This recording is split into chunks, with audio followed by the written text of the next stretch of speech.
आज की चर्चा में आपका स्वागत है। डब्बा ने उनका फंक्शन जो है, जो निकाह वाला फंक्शन था, काफ़ी हद तक स्पॉइल किया और उसकी जिम्मेदार वो खुद हो है। देखिए, जिस तरह से वो पंडाल में सारे व्यूवर्स उसको घेरे हुए थे और वहाँ वो सेल्फियाँ दे रही थी, ये चारों तरफ ही उसके अपने व्यूवर्स थे। उसके बाद में वो अपने होटल आ गई और होटल आके जो है अपनी सफाई दे रही है। देखिए फ्रेंड्स, ये सही नहीं लग रहा था और वहाँ पर जो है काफ़ी लोग आ गए थे और उसके बाद में स्टेज के ऊपर भी इस तरह से हो रहा था। तो जो दुल्हन है ना, दुल्हन को दुल्हन की तरह ही वो इम्पोर्टेंस मिलनी चाहिए। इसलिए हम लोग देखिए यहाँ पर आ गए, मतलब यहाँ पर आकर वो ज्ञान दे रही है इस बात के लिए कि भाई ये जो हो रहा था ना, उसमें मेरा कोई हाथ नहीं था और ये सब जो है आप लोग जिस तरह कर रहे थे उससे उनको डिस्टर्बेंस हो रहा था और उनका फंक्शन जो ख़राब हो रहा था। भैया, इसके लिए जिम्मेदार कौन है? इसके लिए जिम्मेदार आप हैं। आपने कैमरा लेके हर जगह आप जो पहुंच जाते हो, ये उसी का नतीजा है। भाई, आप अपने पर्सनल फंक्शन में आए हो और उस पर्सनल फंक्शन में कम से कम उसकी मर्यादा तो रखिए और उस फंक्शन को सही तरह से परफॉर्म तो कीजिए।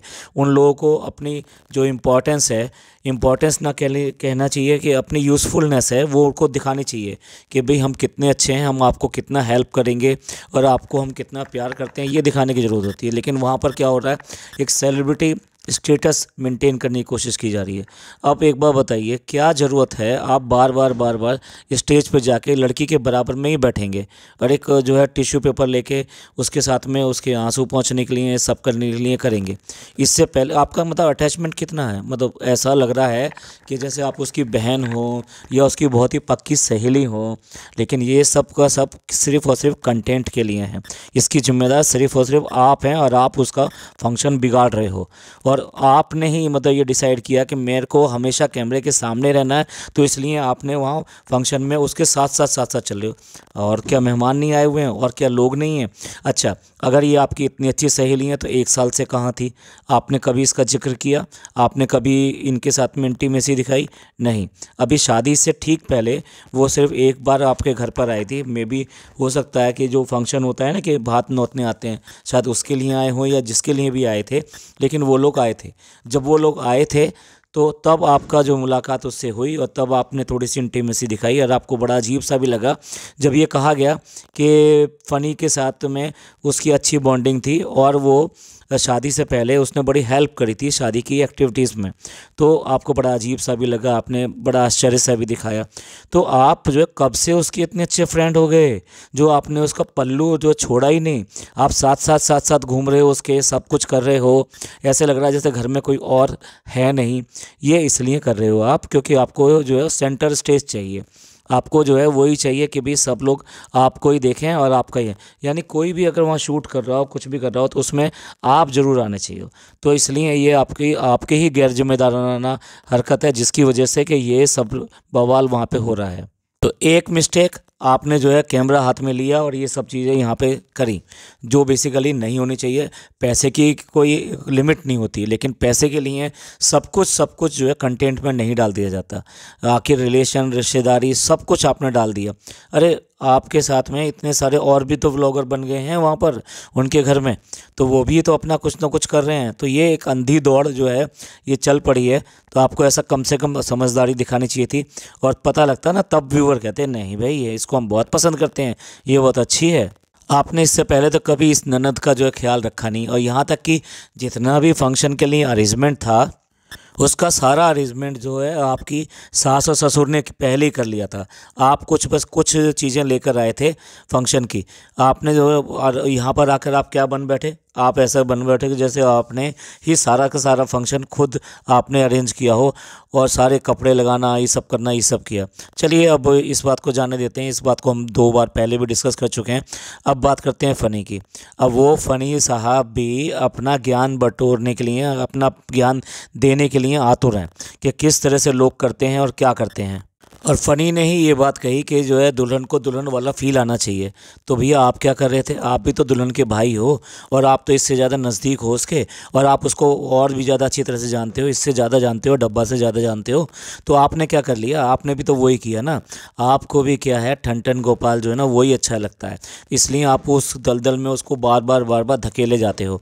और इसीलिए शादी के बीच में वो जो मीट मीट कहिए या कुछ भी कहिए, जो एनजीओ के यहाँ वो गई थी थी वो सब अरेंज कर दिया आपने। मतलब इतने टाइम में इसका कोई पहले से कोई शेड्यूलिंग नहीं था, कुछ नहीं था, लेकिन आपने अरेंज कर दिया कि वहाँ पर जाएंगे बिना ये देखे हुए कि वो जगह क्या है, कैसा है और वहाँ पे क्या होने वाला है और किस तरह का है वो कुछ वैल्यू भी रखती है कि नहीं रखती है। मतलब वो जो सोसाइटी है, जो एनजीओ है, वो कुछ वैल्यू रखती है नहीं रखती है। अगर आप नेट पे सर्च कर देखेंगे तो उसके बारे में कुछ भी नहीं आ पा रहा है। चलिए वो हम उसके ऊपर क्या कहें, लेकिन ये तो इनको देखना चाहिए था ना कि आप किस तरह से कर रहे हो और यहाँ पर आके ज्ञान बटोर रहे हो कि भाई ये इस तरीके से नहीं करना चाहिए लोगों को। और दोनों मिलके कह रहे हैं कि एक बार जो है एक ही सेल्फ़ी लेनी चाहिए, चार चार सेल्फ़ी नहीं लेनी चाहिए। हम आपको बता रहे हैं कि एक एक करके आइए। भैया वो मीटअप नहीं है जो एक एक करके आइए और आके सेल्फ़ी लेके जाइए। यहाँ कोई मंदिर का प्रसाद नहीं बट रहा है, ये दूसरे का फंक्शन है जिसकी आप बात कर रहे हैं। देखा जाए तो ये अपने कंटेंट के लिए, पैसे के लिए इतने भागे जा रहे हैं, इतने भागे जा रहे हैं कि इनको जैसे लग रहा है कि ज़िंदगी जैसे अभी ख़त्म हो जाएगी। भैया सांस तो ले लो, कुछ ज़िंदगी में ठहराव तो आने दो, कुछ अपने ज़िंदगी का मज़ा तो लो। या हर समय ही यही दिमाग में है कि कैसे करके पैसा आएगा, कैसे करके व्लॉगिंग होगी, क्या शूट करना है, सारा दिन इसी में लगे रहोगे तो फिर एंजॉय कब करोगे। और इस सब के बाद में भी कहीं पे भी उन्होंने कोई अपना रोक नहीं लगाई। ये सब के होटल में आ गए हम, इसलिए आ गए क्योंकि वहाँ पे अव्यवस्था हो रही थी। चलिए अब उसके बाद में फिर दोबारा पहुँच जाते हैं तो दोबारा वहाँ पे फिर दोबारा से फ़ोटो सेशंस वगैरह शुरू हो जाते हैं। अब देखिए यही हिजाबी लड़की है, ये डब्बा जो 7-8 लोगों के साथ में वहाँ पे फ़ोटो खिंचवा रही है। हमें कोई ऑब्जेक्शन नहीं है, जिसके साथ भी फ़ोटो खिंचवाए जैसे भी करे, लेकिन इतने लंबे लंबे लेक्चर ना दे। और इनके व्यूवर्स जिनको वो लेक्चर पसंद आए, जिसकी वजह से ना जाने कितने सब्सक्राइबर इसके बढ़े थे उस टाइम में जब इसने ये सब किया था, हिजाब वाली कहानी अपलोड करी थी। एक नहीं कम से कम 8-10 वीडियो तरह तरह के, कैसे हिजाब पहना जाता है, क्या होता है हिजाब का मतलब क्या है। और यहाँ तक कह दिया कि कुछ लोग इसको मतलब फ़ैशन की तरह यूज़ करते हैं, कभी कर लेते हैं और बाद में छोड़ देते हैं। ये अच्छी बात नहीं है, लेकिन आपने क्या करा, आपने वही सब कर रहे हो आप वो सब। तो आज हम इसीलिए आपको पॉइंट आउट कर रहे हैं क्योंकि आपने कहा था, इसलिए पॉइंट आउट कर रहे हैं। ये फ़ोटो भी हम जो है साथ साथ जो है यहाँ पे लगा दे रहे हैं as a proof, as a status. अब एक और स्क्रीनशॉट हम लगाना चाहते हैं जिसमें कि ये खाना खा रही है। अब खाने में उसकी प्लेट देखिएगा, हमने वो प्लेट दिखाने की कोशिश करी है, खाने में कितना ज़्यादा कंटेंट है। तो जो कंटेंट ये अपनी ज़िंदगी में ढूंढती रहती हैं वही कंटेंट ये खाने में रखती हैं और उसी की वजह से ये सब कुछ हो रहा है। फिर बाकी चाहे वो डाइटिंग हो, योगा हो, जिम हो या फिर इनकी अपनी हैबिट्स हों, ये सब चीज़ें एक साइड और ये सब चीज़ें एक साइड। तो कुल मिला के ये कि कहना कुछ और करना कुछ, और ये इसका डिफरेंस जो है इनके यहाँ कभी मिटता ही नहीं है। वो लगातार उसको करते ही जा रहे हैं। पहले तो हम बता देना चाहते हैं कि किसी के खाने को नज़र नहीं लगानी चाहिए और ना ही हम इनके खाने को नज़र लगा रहे हैं। माशाल्लाह ये खूब खाएं, जो इनको अच्छा लगता है वो खूब खाएं और अपनी पसंद से खाएं और अच्छा खाएं। और जो इनके व्यूवर्स लेकर आते हैं वो सब कुछ खाएं, अमरूद खाएं, चॉकलेट खाएं और बाकी चीज़ें भी खाएं। देखिए निकाह का भी व्लॉग लगभग पूरा हो गया इनका, और उसके बाद में भी जो बाकी लोग हैं ना घर के, वो कहीं दिखाई नहीं देते। 1-2 शॉट में दोनों दिखाई देते हैं। कभी मम्मी दिखाई दी इनकी, यानी सास दिखाई दी खाना खाते हुए, तो फिर ससुर दिखाई दिए, जब विदा का टाइम आया तब दिखाई दिए। तो कुल मिला के आपके पास इतनी फुर्सत नहीं है। नॉर्मली क्या होता है, जितने लोग अपनी व्लॉगिंग करते हैं ना, तो वो अपने घर वालों को ख़ास तौर से वो उसमें फोकस में रखते हैं और बाकी चीज़ें दिखाते हैं, और अपने घर वाले जो कंटेंट देते हैं उस कंटेंट को ही वहाँ पे अपलोड करते हैं। क्योंकि बेसिकली देखा जाए तो बहुत सारे लोग जो ना इसको अवॉइड करते हैं कि भाई हम नहीं आने चाहिए। कुछ लोगों को होता है कि नहीं हमारा व्लॉग में आना चाहिए, तो काफ़ी कुछ लोग अभी भी ऐसे हैं जो ये चाहते हैं कि वो व्लॉग में दिखाई ना दें और इस तरह से पोर्ट्रे नहीं हो। क्योंकि कैमरा के सामने हर चीज़ आ जाती है। अब पता नहीं कौन किस कंडीशन में, किस हाव भाव में है, किस उसमें है, तो वो सारी चीज़ें आ जाती है, तो इसलिए वो लोग अवॉइड करते हैं। और कुछ सोशल मर्यादा भी हैं जिसकी वजह से भी अवॉइड की जाती हैं। कुछ रिलेशंस हैं कि भाई कोई पर्दे में है, कोई पर्दे के बिना है। हाँ, एक पर्दे की जब बात चली तो ये बात कहनी भी ज़रूरी है। जितने लोग मिलने आ रहे हैं ना, आप उनके पहनावे देखिए, बहुत सारे लोग जो है ना पूरे हिजाब के साथ आते हैं। और ये फ़नी जो है ना, इसको पता नहीं समझ में नहीं आता, जो हिजाबी लड़कियां होती हैं जो इनसे मिलने आती हैं, या ये वहाँ पर गए थे, एनजीओ के यहाँ गए थे, आपको कम से कम ये कह देना चाहिए ना कि ठीक है आप यहाँ कर लीजिए, मैं इधर करता हूँ। तो कुछ ना कुछ तो डिफरेंस रखिए, आप तो कुछ अदब रखिए ना इस बात का।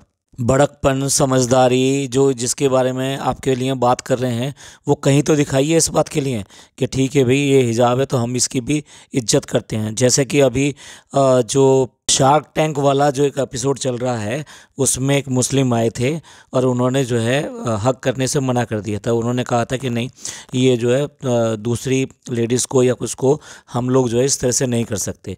तो लोग बाग अगर इस चीज़ को अपनाते हैं तो पूरी तरह से अपनाते हैं, और कम से कम इस बात का ख्याल भी रखना चाहिए। लेकिन फ़नी भाई को कोई ज़रूरत नहीं है ख्याल रखने की। उनकी ज़िंदगी ऐसे मज़े से चले जा रही है, भागे जा रही है, भागे जा रही है, इतनी तेज़ भागे जा रही है कि सिर्फ पैसा चाहिए, आराम चाहिए, ऐशो आराम चाहिए, और हाँ उनके दोस्तों की मज़े चाहिए, उनके दोस्तों को पूरे मज़े आने चाहिए।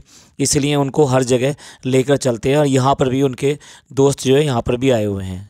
तो ये था निकाह के ऊपर हमारा पॉडकास्ट। और ये आपको पॉडकास्ट पसंद आया हो तो प्लीज़ लाइक कीजिए, सब्सक्राइब कीजिए और शेयर कीजिए। खुश रहिए, अपने लोगों का ख्याल रखिए। थैंक यू, धन्यवाद, शुक्रिया।